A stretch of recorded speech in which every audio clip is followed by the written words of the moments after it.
तुम्हाला माहिती आहे रंगमंचावरती सुद्धा देवतांचा वास असतो असं म्हटलं जातं. तुम्हाला माहिती आहे रंगमंचावरती सुद्धा देवतांचा वास असतो असं म्हटलं जातं. आता रंगमंचावर किंवा नेपथ्यगृहामध्ये ब्रह्मदेवतेचा वास असतो असं म्हणतात. आता ब्रह्मदेवच का? तर ब्रह्मदेवाला सृष्टीचा निर्माणकर्ता म्हटलं जातं. म्हणजेच नेपथ्यगृहामध्ये किंवा रंगमंचावरती दरवेळी नवीन नवीन नेपथ्य किंवा नवनवीन सृष्टी निर्माण होते आणि म्हणूनच तिथे ब्रह्मदेवाचा वास आहे असं म्हटलं जातं.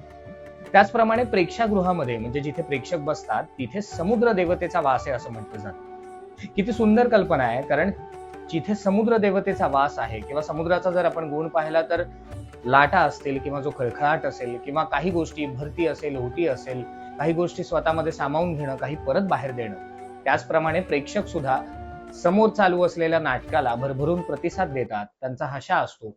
एक वेगळीच एनर्जी असते ज्याच्यामध्ये प्रेक्षक त्यांच्या प्रतिक्रिया समोरपर्यंत पोहोचवत असतात. तसंच विंग म्हणजे विंगेपासून स्टेजवरती जाताना जिथे देहलीज किंवा खाली जी बॉर्डर लाईन असते तिथे नियती आणि मृत्यू या देवतांचा वास आहे असं म्हटलं जातं. आता हे का? कारण प्रत्येक अभिनेता हा विंगेतून स्टेजवर येताना त्या अभिनेत्यामधल्या त्या व्यक्तीचं मरण होतं आणि अभिनेत्याचा जन्म होतो आणि पुन्हा जेव्हा तो विंगेमध्ये येतो तेव्हा विंगेमध्ये आल्यानंतर पुन्हा एकदा तो असतो आणि त्याच्यातला अभिनेता हा तिथे मेलेला असतो. त्यामुळे तिथे नियती आणि मृत्यू या देवतांचा वास आहे असं म्हटलं जातं.